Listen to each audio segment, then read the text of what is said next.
Accountability. One is accountable to one's actions, accountable to honor the contributions of others, and accountable to one's surroundings.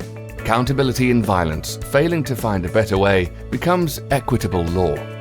For there to be a better way, there needs to be a fair justice system. There must be a law that is equitable, equal for all, and understandable. Early lunch today, everyone. America's prison system is a total mess. Whatever purpose you think it serves, it ain't doing it. Well, the point of prison is to reduce crime. It's definitely not doing that. There are 2.2 million people incarcerated in the U.S., 10 times more than 50 years ago. 2 million is more than the population of some states. But despite this massive increase in the prison population, a study conducted by the NYU School of Law found that the effect on the crime rate has been essentially zero. Zero? Then why do we lock so many people up? Well, I can't speak for all prisons, but this one is here to make money. Make money? You mean someone is profiting from all this? Yep, these guys are. It all started in the tough-on-crime 80s, when the war on drugs meant state and federal prisons were bursting at the seams. So many prisoners, what do we do? Let corporate America handle your prisons. We'll take care of everything, save you a few bucks and skim a little off the top. Well, businesses running prisons? That sounds a little fishy. Just kidding. I mean, hey, if it saves money, right? And so the Corrections Corporation of America, or CCA, was born. Okay, hold on. You can't just sell prisons like they're cars or real estate or hamburgers. Then why don't you tell that to Tom Beasley, the co-founder of CCA, who once said, you just sell prisons like you were selling cars or real estate or hamburgers, making a ton of scratch. Last year, CCA took in $1.7 billion. Business is so good, it's criminal.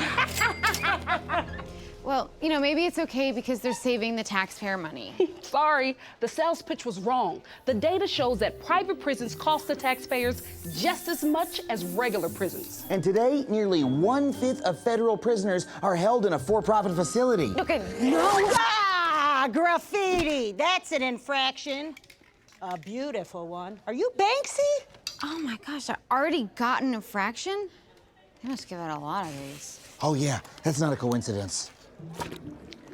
One study showed that private prisons dole out twice as many infractions as government prisons. Not having enough infractions. That's an infraction.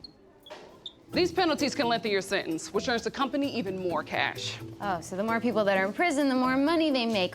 Ooh, that's dirty. Yep, that's why private prisons sneak occupancy clauses into their contracts, which actually require states to keep prisons full. Last year, a private prison in Arizona didn't make their 97% capacity quota, so the state government had to pay them a $3 million fine. Fines like that incentivize cash-strapped states to keep people in prison as long as possible. Your parole forms are in order, and you've been a model prisoner. So we're going to lock you back up. We really can't afford to pay another fine. That's reprehensible. Look, not all prisons are private prisons, but this one is. So no, its purpose isn't to stop crime. It's the dollar bills, y'all. Can't believe all this has been happening and I didn't even know. I mean, I've never thought about prison like at all. Hey, pulling back the curtain on our disturbing business practices, that's an infraction. Hey, that makes 3 infractions. You're gonna go to solitary. Okay, that doesn't sound so bad. You know, peace and quiet, do some meditating. No, solitary confinement is a cruel and inhumane punishment that has no place in modern society. You know, maybe it won't be so bad. I can read and think and get super jacked by punching the wall like an old boy. Yeah, okay. Why did they remake that movie? Solitary confinement has devastating effects on prisoners' mental health. In solitary, you're kept alone for 23 hours a day, in a room the size of a king-size bed. Well, that doesn't sound so bad. Me and Murph share a queen. Wait, where are those voices coming from? Oh no, oh gosh, I'm seeing things. It's an archaic and cruel form of punishment that started in the 1800s. Something to watch, I guess. Solitary confinement was conceived by Quakers, who thought prisoners would use the time to reflect and study the Bible. You know, I've been meaning to read this. But even they decided it was too cruel to use. The Supreme Court at the time declared, prisoners subject to solitary confinement became violently insane. Others committed suicide. Oof, we gotta stop doing this. Stop! We did stop. Solitary confinement fell out of use in the US for a century. But a few decades ago, we brought it back, and it's been destroying minds ever since. Destroying minds? I mean, that sounds a little hyperbolic. Yeah, maybe. What do I know? I'm just a hallucination. Hello? Adam? Is anyone here? Humans are social animals, and a prolonged lack of social contact can cause serious and permanent brain damage. People held in solitary hallucinate, fall into depression, and lose the ability to keep track of how much time has passed. How long have I been in here? Oh, I'm really losing it. Emily, you okay in there? Kendra, oh, thank God. Why am I even here? I thought solitary was for the worst of the worst. Nope. Solitary confinement is routinely used in our prison system. It's basically given to anyone the guards don't want to deal with. They're prisons made up of nothing but solitary cells. They're called supermax prisons. Enormous complexes full of people held in tiny cages like animals, slowly being driven insane. Named Khalif Browder. He was accused of stealing a backpack. He was held in solitary for almost 2 years, and then his case was thrown out. He never even went to trial and still had to suffer through solitary. And when he got out, his family said that he would hole up in his room for days. You guys weren't actually in there with me. Nope. In fact, I've been here getting a cool prison tattoo. See? Well, I am not going back. From now on, best behavior. I'll use prison as an opportunity to rehabilitate myself. Yeah, I'll study, and I'll take classes, and I'll get swole as hell up here. Well, that's not going to be easy since rehabilitation is now borderline impossible. Prison stinks, but that's just if you don't have the right attitude. I'm gonna be a model prisoner, work hard, and come out ready to re-enter society. Rehabilitating folks should be the goal of our prison system. Too bad it actively does the opposite. How do you plan to better yourself in here? Through education. I've seen movies. I'm gonna get my law degree while studying the classics like Plato and Aristotle. Okay, what books we got? Larry Potter and the Gang Initiation? How to shiv friends and influence cellmates? Okay, where are all the real books? I feel like I'm being set up to fail. That's because you are. It's been years since your prison education fantasy was a reality.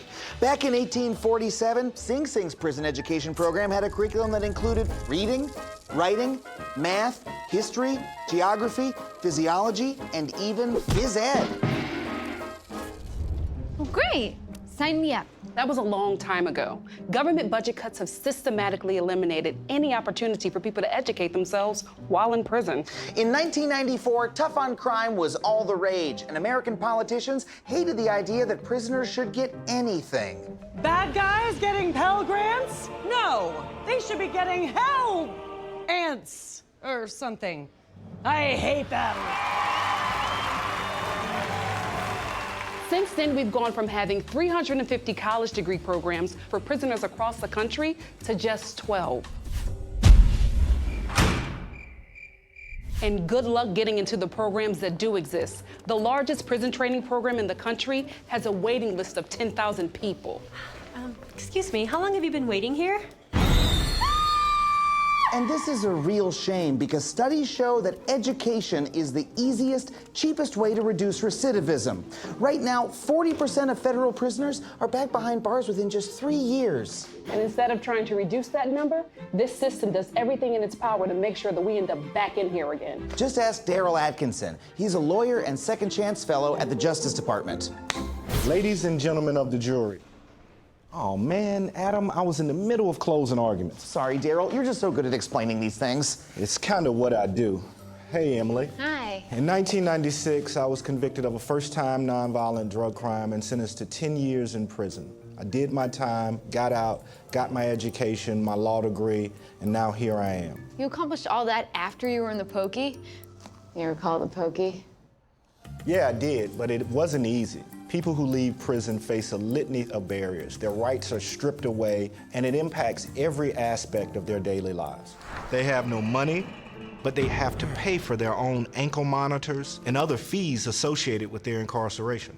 When they apply for a job, they have to check that box. Have you ever been convicted of a felony? Which immediately disqualifies them from even being considered. But finding a job is often a requirement of their parole. They can't find a place to live because they're discriminated against by landlords. They have no support for themselves or support from society. So it's no wonder that people keep coming back to prison. Instead of truly rehabilitating people, the system keeps setting them up to fail. America is supposed to be the land of second chances, but we continue to punish millions of American citizens again and again for things that they paid their debt to society for. It's just wrong. My schooling sucked. I was in and out of juvie as a kid. When I grew up, juvie became prison. When I got out, I tried my best to do right, but I had no money and no one would hire me. So I started selling drugs again. I'm so sorry. Yeah, well, it's not just me. 60% of the prison population are people of color. Black men are 6 times more likely to be in prison than white men. Whole communities are stuck in a cycle. 2 million Americans are in prison. 2 million of us are trapped in a system that profits off of us being in here. Shove us in tiny boxes where we go insane, and does everything it can to make sure that we come back here. So you tell me, what's the point of prison?